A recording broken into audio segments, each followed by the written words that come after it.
चील बहुत परेशान था और काफी ज्यादा भूखा भी था, क्योंकि सभी पक्षी अब बहुत ज्यादा होशियार हो गए थे। चील अब पक्षियों का शिकार नहीं कर पा रहा था। क्या करूं, इतने दिनों से भूखा हूं, परंतु कोई भी पक्षी हाथ नहीं लग रहा। अगर इसी तरह चलता रहा तो भूख के कारण मैं तो मर ही जाऊंगा। पापा, मुझे बहुत भूख लगी है। मुझे चिड़िया का मांस खाना है। बेटा, तुम चिंता मत करो, मैं अभी तुम्हारे लिए ताजा चिड़िया का मांस लेकर आता हूँ। एक बार कोशिश करता हूँ, क्या पता शिकार मिल जाए, मैं अपने बच्चों को कुछ मांस खिला सकूं। चील शिकार के लिए निकल पड़ता है। थोड़ी दूर जाकर चील की नज़र एक पक्षी पर पड़ती है। वो पक्षी कालू कौवे का दोस्त था। अरे, ये कौवा तो बहुत तेज है और ये साथ के जंगल से आया है। मैं अच्छे से जानता हूँ इसे। चील बड़ी तेजी से कौवे पर हमला करता है और सीधा पेड़ की टहनी से जा टकराता है। हाय, मैं मर गया, मेरा पंख। कौवा अगले पेड़ पर बैठा था, जो चील के पेड़ से टकराने की आवाज सुनकर उड़ गया था। लगता है अब मेरी दूर की नजर भी काम करना छोड़ गई है। चील जमीन में कुछ गंदम के दानों में बेहोशी की दवाई मिलाकर रख देता है। पेड़ के पीछे छुप जाता हूँ और कोई भी पक्षी गंदम की लालच में यहाँ आएगा तो वो गंदम खाकर बेहोश हो जाएगा और फिर मैं उसका शिकार कर लूँगा। बाहर से देखने में बिल्कुल भी पता नहीं चल रहा था कि बाजू चील ने पक्षियों के लिए जाल बिछाया हुआ है। बस तभी वहां से कालू भी गुजर रहा था। अरे रे, मर गया मैं तो। मुझ जैसा अकेला कमजोर पक्षी इस गर्मी में कैसे भोजन ढूंढे। मैं तो थक गया हूँ बहुत।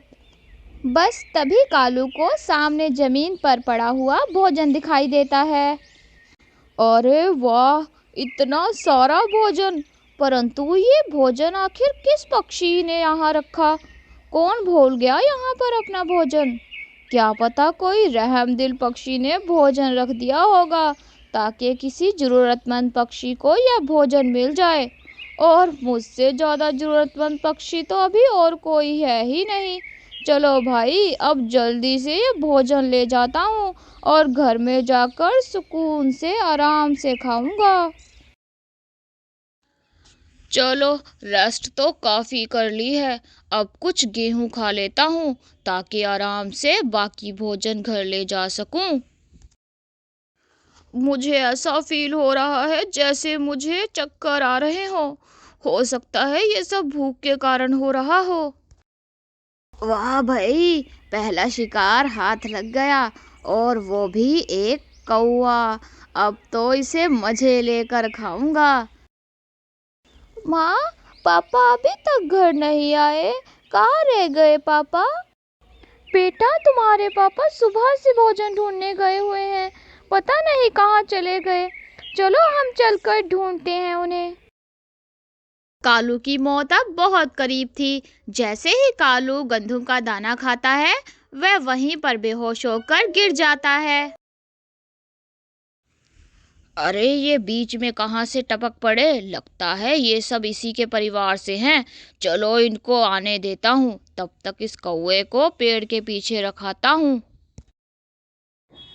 चील गोरी और गोलू को पेड़ के पीछे छुपकर देख रहा था। चील ने कालू को एक चूहे के बिल के पास झाड़ियों में छुपा दिया था। मोंटू ने चील की बातें सुन ली थी जब वो पेड़ से टकरा के गिरा था। मुझे अपने पुराने दोस्तों नीलू, चिंटू, मिट्टू और बाकी सभी पक्षियों को दुष्ट चील से बचाना होगा। चील के इरादे ठीक नहीं। चील पक्षियों को वापस जाते देखकर बहुत गुस्से में आ जाता है। सत्यानाश हो तुम्हारा, बहुत जल्द मैं तुम्हारा शिकार करूंगा। अच्छा भला कौवा खाने लगा था, सारा समय बर्बाद कर दिया, मनहूस कौवी। सबसे पहले मुझे अपने दोस्तों को चील के खतरे से आगाह करना होगा। फिर चील कालू कौवे को खाने झाड़ियों में जाता है जहां उसने उसे छुपाया था, लेकिन वहां से कालू कौवा गायब था। अरे ये कौवा कहाँ गया? लगता है ये कौवा भी मेरे नसीब में नहीं था। मैंने कौवे को कहीं जाते हुए नहीं देखा, शायद ये यहीं कहीं छिपा होगा। चील कालू को ढूंढते ढूंढते थक जाता है, लेकिन वह कहीं नहीं मिलता। चील अपनी जगह पर वापस चला जाता है। वहीं दूसरी ओर चील का बेटा बहुत भूखा था और वह अपने पिता के बारे में बहुत चिंतित था। फिर गौरी और उसका बेटा कालू को ढूंढते ढूंढते नीलू के पास आते हैं।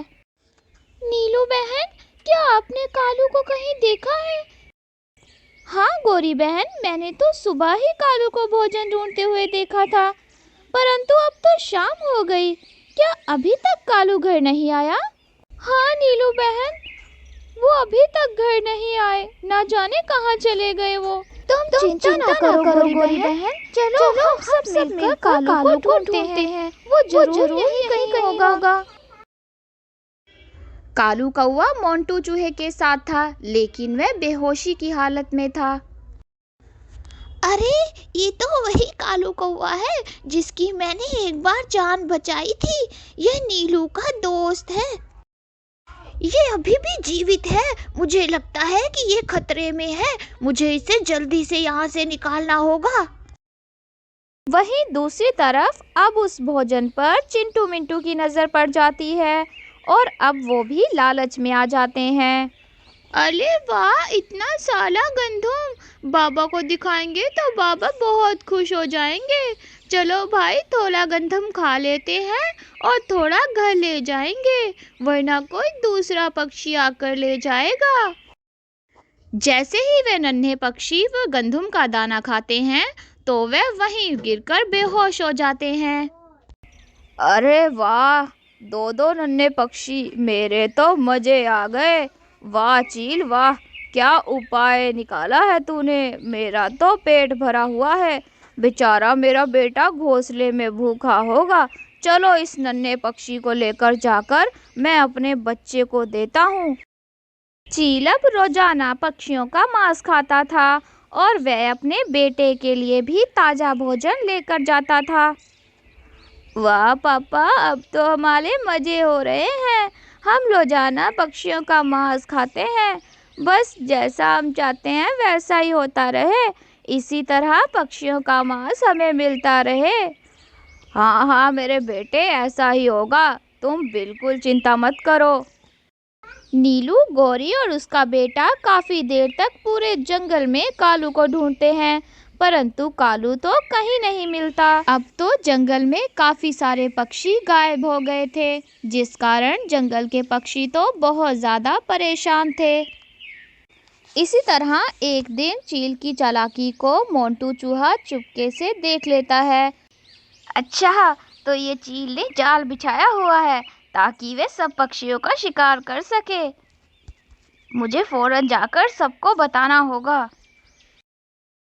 मुझे तो समझ में नहीं आ रहा, ना तो हमारे जंगल में चीलों का खतरा है और ना ही किसी जंगली जानवरों का, तो फिर हमारे जंगल के इतने सारे पक्षी ना जाने कहाँ गायब हो गए हैं। हाँ, आखिर ये सब कुछ कौन कर रहा है? हम क्या कर सकते हैं? परंतु देखना, ये सच भी सबके सामने एक ना एक दिन आ ही जाएगा और मुझे पता चल जाएगा कि आखिर ये सारे पक्षी कहाँ गायब हो रहे हैं। मोंटू चूहा फौरन से सभी पक्षियों को जमा करता है और सारी बात पक्षियों को बताता है। अब पता चला कि सभी पक्षी गायब नहीं हो रहे थे, बल्कि चील का शिकार बन रहे थे। बस पक्षियों, अब हम और पक्षियों को नहीं खाने दे सकते। बस मैंने अब सोच लिया है कि हम चील को उसी के तरीके से सबक सिखाएंगे। अब तुम्हारा अंजाम बहुत करीब आ चुका है चील, अब तुम हमसे नहीं बच पाओगे। अरे वाह, जो मरा हुआ दूसरों पर लगता जुल्म है। करता है ये वो पक्षी खुद भी लगता खुश है नहीं रह गर्मी के सकता। कारण मर गया मुझे उस होगा। समय का चलो, इंतजार एक है और जब भोजन तुम्हारा मिल गया अंत मुझे। होगा। जैसे ही वह उस मरे हुए पक्षी के पास जाता है, तो वैसे ही वह उस जाल में फंस जाता है। इस तरह चील अपने अंजाम को पहुंचती है और अब पक्षी दोबारा से सुकून का सांस लेते हैं।